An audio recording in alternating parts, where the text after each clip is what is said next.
আসসালামু আলাইকুম everyone, welcome back to my YouTube channel and Facebook page.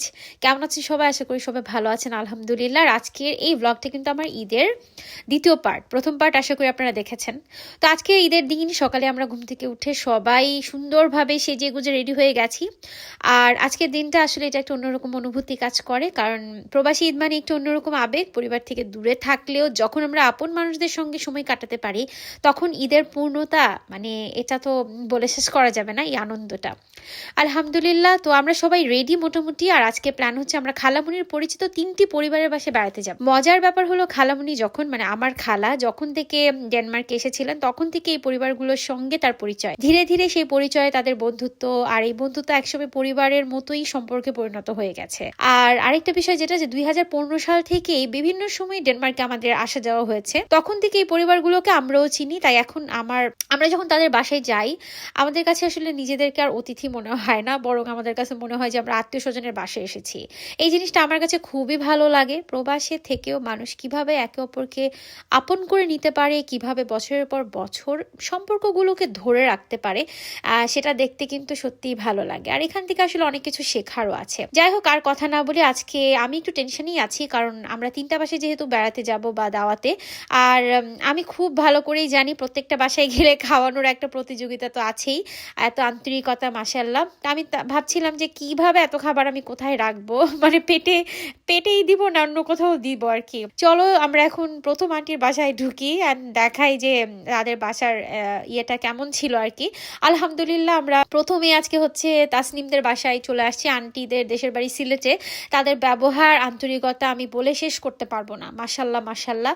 তো আলহামদুলিল্লাহ, প্রতিবারের মতো আন্টি এবারও সুন্দর করে আমাদের রিসিভ করে। দরজা খুলেই তার আন্তরিকতার ভালোবাসা পাওয়া, মানে ছোঁয়াটা পাওয়া যায়, সেটা আসলে প্রকাশ করা কঠিন। যখন একটা বাসায় ঢুকি তখন থেকে গল্পের শুরু, আড্ডা, তার আর খোঁজ খবর নেওয়া সবার, কে কেমন আছি, কবে এসেছি, কবে যাব, কদিন থাকবো।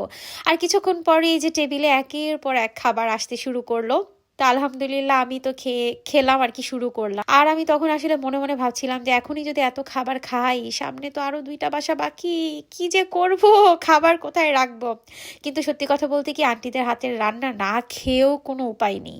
সব কিছু এত বেশি মজার, প্রত্যেকটা খাবার খাওয়ার পর আমরা একটু বের হয়ে, এত বাতাস ছিল, তারপরে একটু ফটো সেশন করছিলাম, কারণ আন্টিদের বাসার আশেপাশটা বেশ সুন্দর।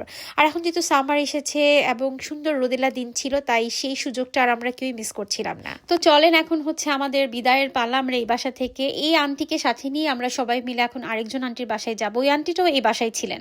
তারা কিভাবে যে এত কিছু করছেন আমি নিজেও আসলে বুঝতে পারছি না।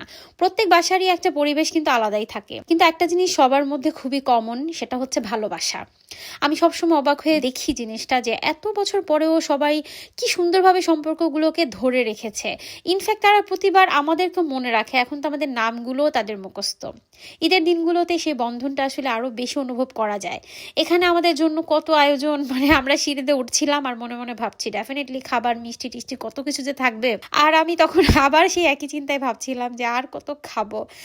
যাই হোক, আলহামদুলিল্লাহ আলহামদুলিল্লাহ ফর এভরিথিং। এই বাসায় 2015 তো আমরা এসেছিলাম, আমার এখনো মনে আছে, নস্টালজিক হয়ে গেলাম। এই সেম বাসাতে আমরা 31st করেছিলাম, তখন অনেক ছোট ছিলাম সবাই আসলে, আর এখন সবাই কত বড় হয়ে গেছে। তো এখন আমরা রাইসাদের বাসায় চলে আসছি, আর আঙ্কেলের নাম হচ্ছে জুয়েল আঙ্কেল। এত হাসি খুশি মানুষ, আমাদের খুব গল্প করার সুযোগ হয় না আসলে। অল্প সময়ের জন্য গেলে আন্টিদের সাথে অনেক গল্প হয়, তবে আগে পরে অনেক গল্প শুনি তো সবার, সেগুলো খুব কানেক্ট করতে পারি। তো আলহামদুলিল্লাহ, ওইটাও একটা গল্প, আড্ডা, ছবি তোলা, হাসাহাসি এবং মজার ব্যাপার ছিল। ওখানে আমরা বসে মেহেদি দিয়েছিলাম। সবকিছু তো আসলে একসঙ্গে ক্যাপচার করা যায় না। তো এই বাসারও একই জিনিস, ভালোবাসার কোনো কমতি ছিল না, আন্তরিকতার। আর খাবার দাবারের খুবই খুবই মজা ছিল সবকিছু, এবং ডিফারেন্ট আইটেম। পরে জেনে নিলাম যে 2 আন্টি প্ল্যান করেই তারা করেছে, যে সে যেটা করেছে সে সেটা করেনি।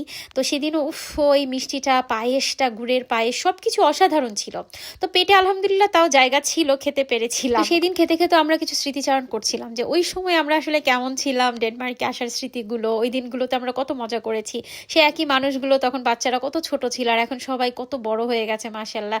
যেমন প্রথম এই বাসায় যখন আসি, রাইসা যা আন্টির একমাত্র মেয়ে, অনেক ছোট ছিল। এখন কিন্তু ও নিজ হাতে মায়ের সাথে হেল্প করছে আমাদেরকে, সবকিছু খাবার পরিবেশনা করা, কার কি লাগবে জিজ্ঞেস করছে, কতই পার্থক্য। মাশাল্লাহ মাশাল্লাহ। আচ্ছা, আরেকটা কথা বলে রাখি, আমি আমার লাস্ট ব্লগে বলেছিলাম না যে একটা স্পেশাল বাসায় দাওয়াতে যাব, সেই বাসাটা হচ্ছে বাংলাদেশ ফুটবল টিমের যে অধিনায়ক জামাল ভুঁইয়া তাদের বাসায় যাচ্ছি, মানে তার মায়ের বাসায়। ওই বাসায় আমরা এর আগেও গিয়েছি, আর এবার হচ্ছে ঈদের দিনে আর কি যাচ্ছি। তাও এত বেশি ক্লান্ত, পেট ভরা, জানি ওখানে গেলেও মজার মজার খাবার থাকবে, কিন্তু আন্টি বারবার বলছিল যে একটু দেখা করতে হবে। তো এই যে চা খাচ্ছিলাম, উফ মানে এত মজার খাবার, এগুলো কই রাখবো, পেটটা যদি আরো বেশি বড় হতো মনে হয় অনেক ভালো হতো একদিনের জন্য। তো এই যে আমরা লাস্ট দাওয়াতে যাওয়ার জন্য ঈদের একটু চেঞ্জ হলাম আর কি, কারণ একই কাপড় পরে সকাল থেকে ঘুরছিলাম। তো ঈদের তৃতীয় ড্রেস পরে এই যে আমরা সবাই মিলে রেডি হয়ে গেছি। জানেন একটা মজার বিষয় যে এই যে বছরের পর বছর একই মানুষদের কাছ থেকে এত এত ভালোবাসা পাওয়া, আমার মনে হয় এগুলো ব্লেসিংস। তো মজার ব্যাপার হচ্ছে কি আরেকটা, যে সাকিবকে নিয়ে আমরা যেহেতু গিয়েছি এই আন্টির বাসায়, এর আগেও নতুন জামাই হিসেবে সে কিন্তু সালামি পেয়েছে, এবং ঈদের দিন হিসেবে আজকে যখন যে আন্টির বাসায় যাচ্ছি ওই আন্টি ওকে সালামি দিছে, এবং মনে হয় আমি বসে বসে সে টাকাগুলো গুনি। মানে মাশাআল্লাহ, তারা কিন্তু তাকে চিনে না, জানে না, রক্ত না, সম্পর্ক না, আমাদের বিয়ের মিষ্টিও মনে হয় কখনো খায়নি। মাঝে মাঝে হয় কি যে আন্টির সাথে গেলে আমাদের নিজেদের অনেক কিছু কেনাকাটা করে নিয়ে যাওয়ার সুযোগটাও হয় না, এত রাশের মধ্যে থাকি যে কিছু করব তাদের জন্য, কিন্তু তারপরেও তাদের কাছ থেকে, মানে বড়দের কাছ থেকে এরকম ভালোবাসা পাওয়া, এটা আসলে অমূল্য একটা ব্যাপার। তো খালামণি বলে যে এগুলো আসলে আমি যার কাছ থেকে পাচ্ছি আমিও শিখবো, যে ভবিষ্যতে আল্লাহ আমাকে বাঁচিয়ে রাখলে আমিও অন্যকে করার চেষ্টা করব, কারণ এগুলো একটা আন্তরিকতা।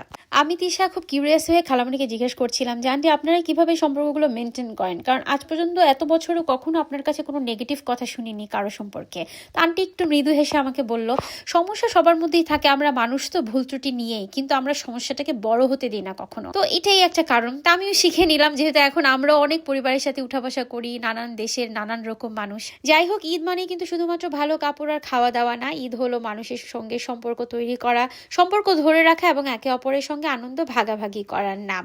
আজকের দিনটা আলহামদুলিল্লাহ অনেক ভালো কেটেছে। আপনাদের ঈদ কেমন কেটেছে? আশা করি ভালো কেটেছে। যারা এখনো সবসময় আমার ভিডিও দেখেন কিন্তু আমার পেজটা ফলো বা আমার চ্যানেলটা সাবস্ক্রাইব করেননি, তারা এখনই করে ফেলতে পারেন। আর আপনার সুন্দর একটা কমেন্ট আমাকে সবসময় আনন্দ দেয়। ভালো থাকবেন। আল্লাহ হাফেজ। আসসালামু আলাইকুম।